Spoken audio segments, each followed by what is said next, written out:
What's up, Lil J is back for another video. If you guys just want to watch this video, I'm planning on just deleting the video that I made earlier. But I'm gonna let you guys listen to another YouTuber who I'm subscribed to about dip. He knows about this stuff. Anyways, his name is Mudjug1. He's a really good YouTuber.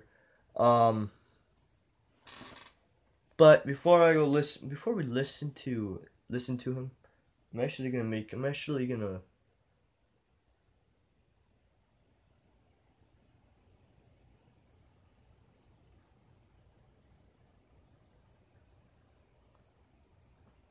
yeah, I'm just gonna listen. Let's just listen to him.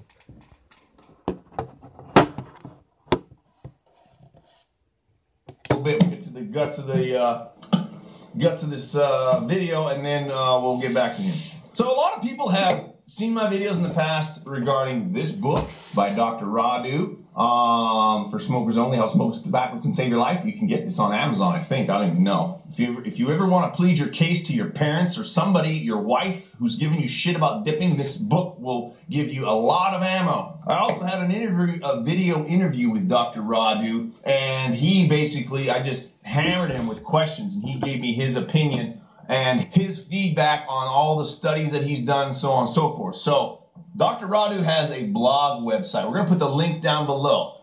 But basically, the reason why we're doing this video is because I'm actually gonna.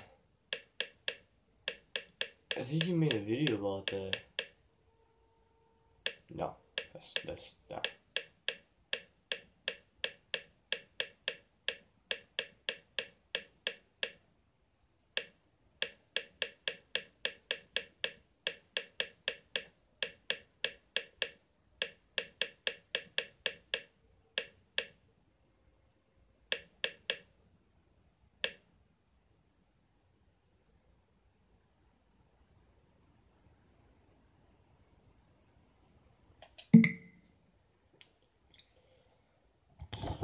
Hold on.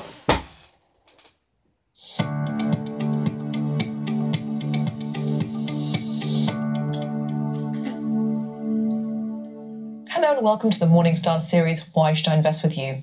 I'm Emma Wall and I'm joined today by James Henderson, manager of the Lowland Investment Company. Hello, James. Hello. So income is the name of the game. You upped the dividend in December, much to shareholders' delight. But income is one of those things that I imagine at this stage in the cycle is becoming a little more difficult to find. Well, in some senses it is, because the favourite income stocks have been favourites for a while. But for me it isn't at the moment. Quite a lot of the UK has fallen out of favour, and this is throwing up reasonably high yielding shares that will pay the dividend. They aren't shares that are... They've probably got some problems around them, or some perceived problems around them, but they are the higher yielding shares. So I'm slowly buying into some of those, and I've increased the gearing at Lowland. And the thing about increasing the gearing is that it increases the earnings, because we're borrowing this money at 1.25%, and I'm buying shares like Severn Trent that are yielding more than 6%. So actually, there's a slight embarrassment of earnings and income at the moment coming through. I will have to keep. Shit, no.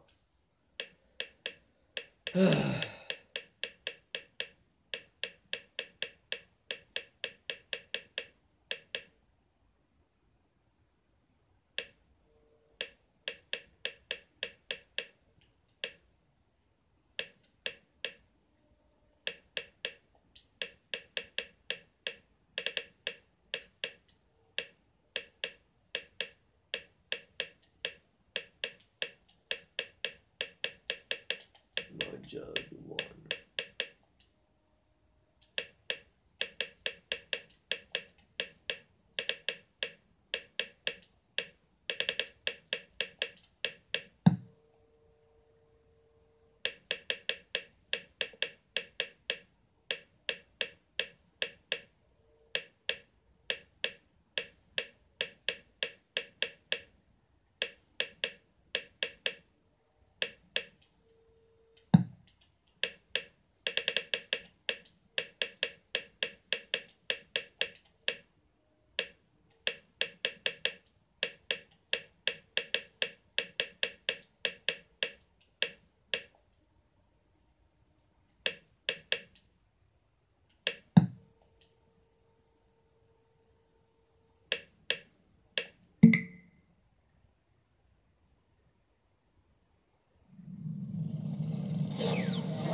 Right here.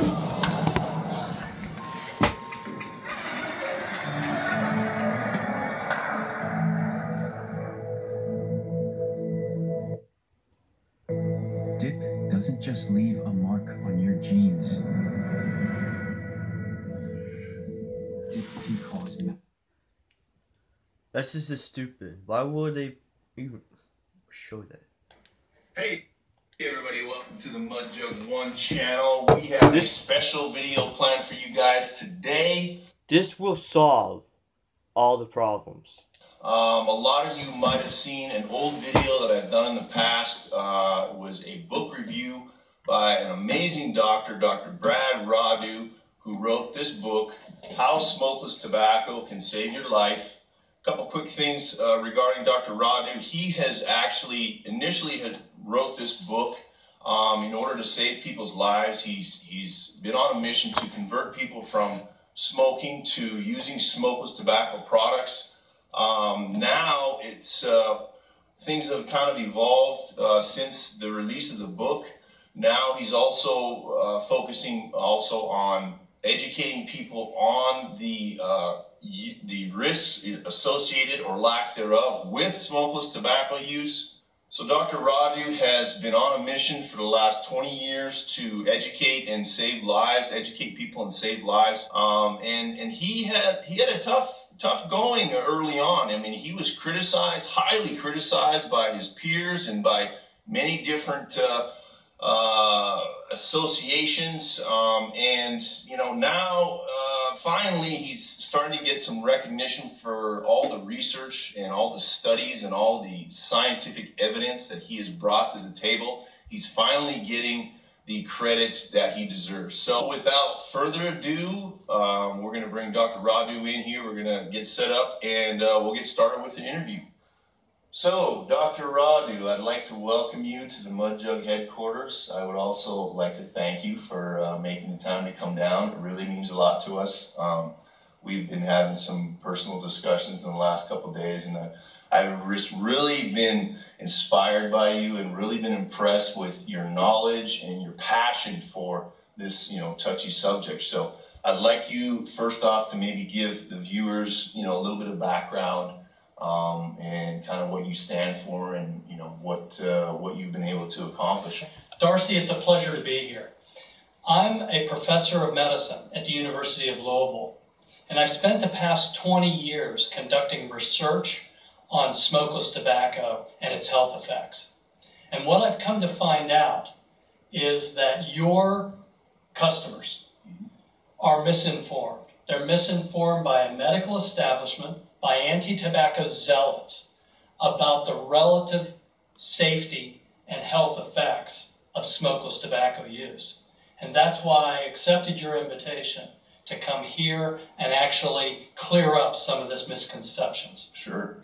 Well, again, I appreciate you coming down. So, Dr. Radu, what would you say to people who say that you are completely wrong and that dipping and chewing of smokeless tobacco products causes cancer? Okay. Darcy, these aren't my beliefs. These are the facts. I've been studying these issues for 20 years, and the evidence is clear. Smokeless tobacco use is not associated with any health risks that are significant. So, doctor, can you back that statement up with some scientific facts, some numbers, something that, because a lot of viewers of this video, I want them to hear the numbers and the statistics and what you've discovered in the last 20 years that substantiates that claim. Well, a lot of anti-tobacco zealots have stated for years and years that smokeless tobacco has excess risks, for example, for mouth cancer. Right. And what they've done is they've done something called cherry picking. They've cherry-picked evidence out of various studies that suggest that smokeless tobacco users have higher risks. Right. But if you look at all of the epidemiologic evidence, as I have, it shows that the mouth cancer risks for smokeless tobacco use are not highly elevated. In fact, they can't be distinguished from non-users of tobacco. So, Dr. Radu, I receive many comments on videos, questions via email, questions via all the social media outlets, Twitter, etc., where people are just really concerned. People who use smokeless tobacco are really concerned. They have been brainwashed by society into thinking that the risks with using smokeless tobacco products are just outrageous. And I want to ask you, why do you think that society has this tainted perception about smokeless tobacco? Why is it that everybody thinks that when you grab that can of dip and you put a dip in, everyone who, especially non-users, they just think that you are automatically asking to get mouth cancer and that you basically are committing suicide? So why do you think society believes that? Well, since the early 1980s, there's been a misinformation campaign conducted by major health organizations, federal government, state government officials, and their whole goal is to set all tobacco products as being equally evil and equally dangerous. And that simply has no basis in scientific reality. In fact, smokeless tobacco use has been documented to be 98% safer than smoking. And they are ignoring this fact because these organizations have one goal: a tobacco-free society. That's basically tobacco prohibition. And so they have to cast all tobacco products in the same light in order to accomplish those goals. Right. What I'm trying to do is give smokers an option and inform smokeless tobacco users, chewers and dippers, that they in fact have been grossly misinformed about all of these health effects. So how many different, how many different articles, periodicals, reports have you done over the years that show the evidence that you've been able to obtain with your studies and your research? I've been conducting research for about 20 years, and I've published over 40 papers, scientific studies, supporting the idea that there's safer tobacco products. I am an oral pathologist, and an oral pathologist is an expert with diseases of the mouth, not cavities or gum disease, but that includes oral cancer. I found out 20 years ago that I was misinformed about the cancer risks of chew and dip. And so what I did is re-educated myself and decided to basically commit my career to educating smokeless tobacco users and smokers about these risks so that they have educated and informed options. So, Doctor, that being said, what are the leading causes of oral and or mouth cancer? Darcy, mouth cancer is an exquisitely rare disease. It turns out that there are about 10,000 cases among the 300 million population of the United States every year. Wow. In fact, it's so rare that if every case was diagnosed by a dentist would see one case of mouth cancer, maybe 2 cases of mouth cancer in his entire career. So it's a rare disease, that's for starters. Now, what causes mouth cancer? That's well established. We know that smoking is the #1 driver of mouth cancer. Okay. The #2 driver is heavy alcohol use. And if you combine those two, you get an even higher risk. And the third cause that's not well documented right now is human papillomavirus. It's a sexually transmitted virus that also drives some mouth cancer cases. Okay. Once these 3 causes are established, now we're down to only a few % of mouth cancer that is actually caused by anything else. Right, and there is cases of people, there's cases where people do get mouth cancer that do not use any tobacco products, that don't drink, that don't have HPV, but they just happen to get it, correct? Is there? That's exactly right. And in fact, the epidemiologic research shows that is just sad. All they're going to say is fuck cancer. that smokeless tobacco users do not have elevated risks over non-users of tobacco for mouth cancer. Chewers and dippers don't have excess risk. In epidemiologic studies conducted over the last 50 years, this is what all the evidence shows. This is the evidence that anti-tobacco zealots are ignoring and misinforming the public about. Right. Well, that's great news for me, and that's great news for a lot of people, who are going to see this video, because, again, everybody has that in the back of their mind because of what society has put out there, what they've been brainwashed into thinking. So. And it's brainwashing that I had as an expert in this area. Right. It's brainwashing across all of the medical professions. Mm-hmm. Virtually every health professional thinks it, as well as most dippers and chewers. Yeah. And it's absolutely incredible that this correct and factual information is not more widely available. Right. This isn't just my opinion. Mm-hmm. This is the scientific facts. I'm here to present truthful and accurate information, not to sort of give light to any of the risks of using these products. Sure. In your book, you state that, I just want to back up a little bit to the leading causes of mouth cancer that you did mention, but in your book it states that 90% of mouth cancer is caused from cigarette smoking. 90%, I mean, that's a major majority here. So why is smoking the #1 cause of mouth cancer? Darcy, when you burn tobacco, you create 3,000 toxic chemicals. And when you're puffing on that smoke, you're distributing those chemicals through your entire airway. Mm-hmm. So that every place that smoke comes in contact with is at risk over a career of smoking from developing cancer. Okay. And then those smoke contaminants are getting into your circulation and going to all your organs. Oh, okay. That's why smoking is so dangerous. Right. Smokeless tobacco, on the other hand, you put it in your lip. Mm-hmm. And you're getting that tobacco satisfaction and nicotine, but you're not getting all of those other toxic agents that cause the problems. Right. It's a no-brainer, and it makes common sense. Yeah. And people who are driving this equally dangerous theory, they're simply wrong.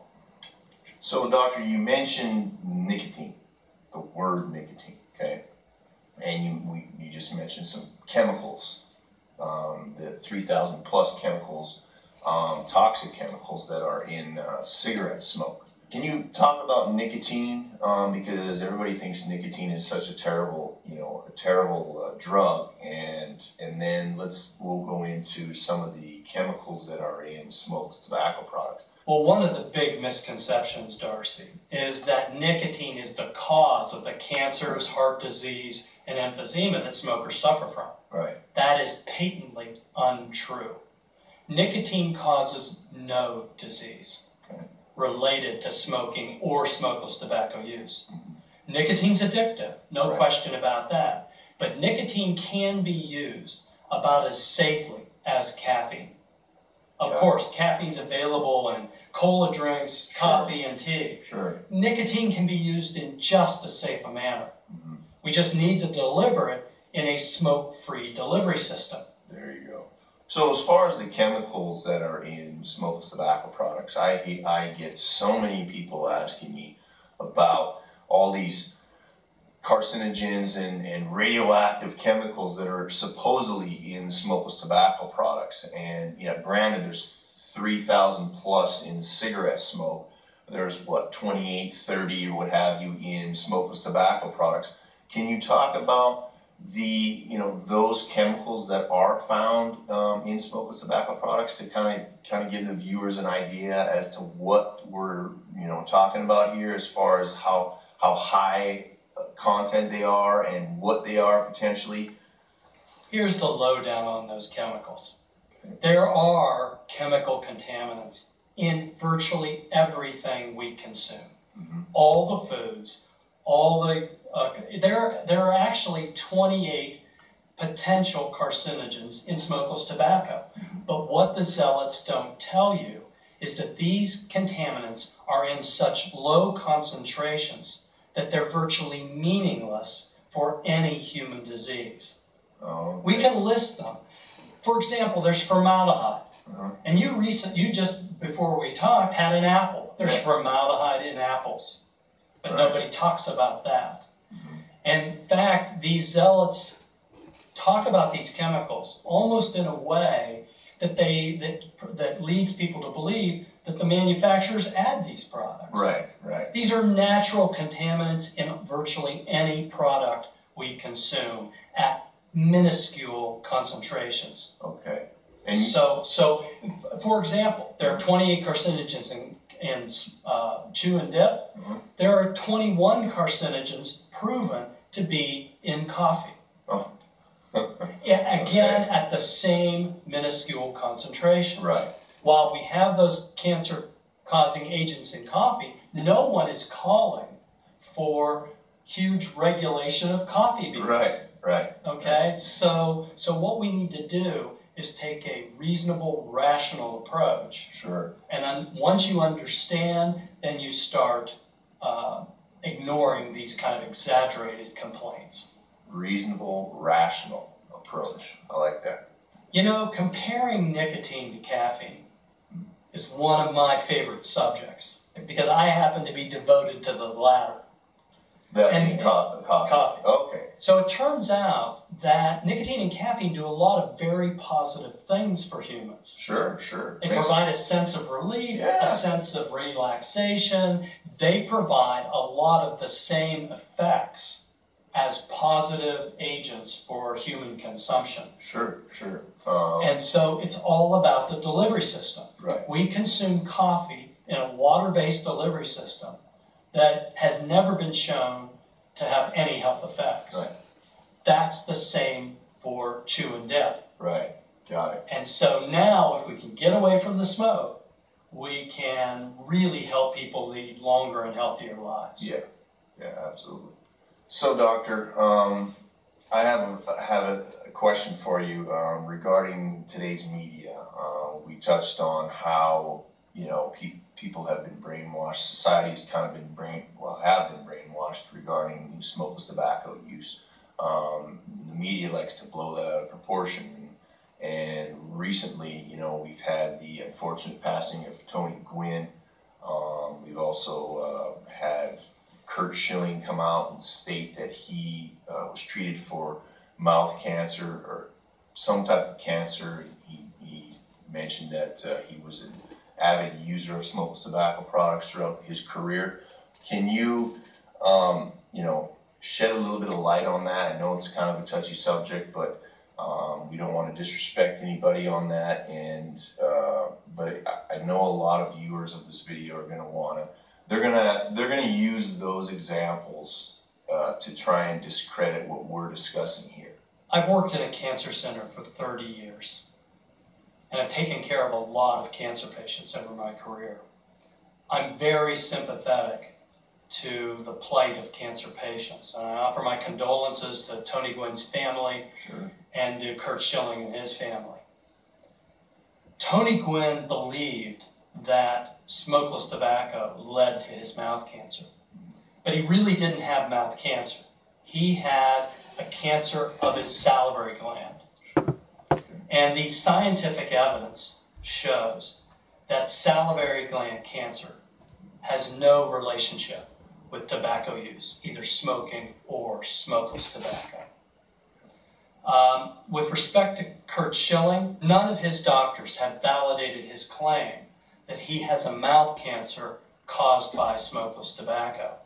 Right. When we look at smokeless tobacco, we have to take in all risk factors. Sure. Smoking, drinking, human papillomavirus. I have discussed both the Schilling and the Gwyn cases on my blog, Raw Do Tobacco Truth. What? What are you doing? Oh, he's making a little vlog. Why do you have your kitchen light on? You're not even down here. Oh, I just got Bell. Yeah, that's right. I just got up here. Huh? I just got up here.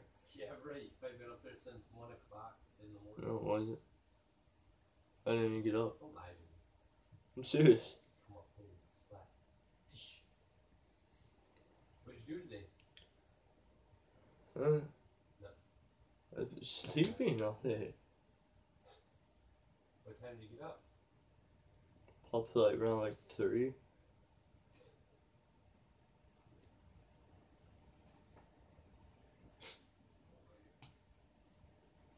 Let me make the video. Go to the blog, type in Schilling and Gwyn on the in the search engine, and you can read a lot more about those particular cases. What's the blog? What's the name of the Raw Do Tobacco Truth. So, doctor, there's a lot of smoked tobacco consumers in Sweden because smoked tobacco kind of originated from there. That's correct. And you visited Sweden. You've been there. You've done studies over there. Can you give the viewers a kind of an idea the difference between snus versus smokeless tobacco? I conducted a lot of research in Sweden. In fact, I published the first evidence that Swedish snus is saving lives among Swedish men because Swedish men use snus rather than smoke. Right. I published a whole series of studies documenting that. But when it comes to comparing snus with American dip products, Right. the comparison really isn't accurate because all American and Swedish products today have very, very low levels of contaminants. Okay. There is no meaningful difference between the contaminant levels in Sweden and in American moist snuff products Right. with respect to their impact on human health. Okay. So I tell my smoking patients to switch to any product that satisfies them and is pleasurable to use. If it's Swedish, fine. If it's American, fine. But it's smoke-free. Sure. So they use a different process to cure that tobacco in the snus versus American. Swedish snus has a process akin to pasteurizing, Okay. where they heat the tobacco up and it has a different taste, it has a different flavor.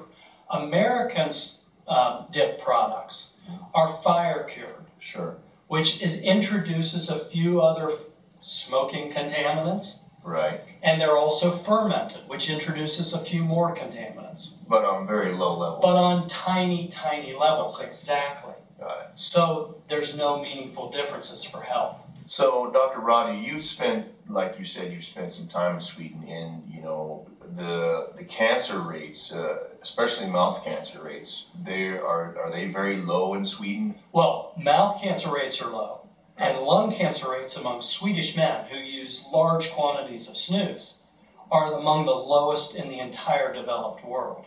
Wow. Okay. All right. And you also mentioned before that the Swedes, that use snus and smoked tobacco products, they're very proud of it. They're very proud of using that. It's not such a taboo product to use over there. Is that correct? Or Snus is part of Swedish culture. It's Right. well accepted. It's even accepted more commonly among women now in Right. Sweden. There's a lot of women using snus. The Swedish experience is what we can transmit to the United States because Right. we have a core base of smokeless users here in the U.S. So it's a great base on which to develop the concept of alternative smoke-free tobacco. My message to smokeless tobacco users in the United States is get educated, be informed, and be proud.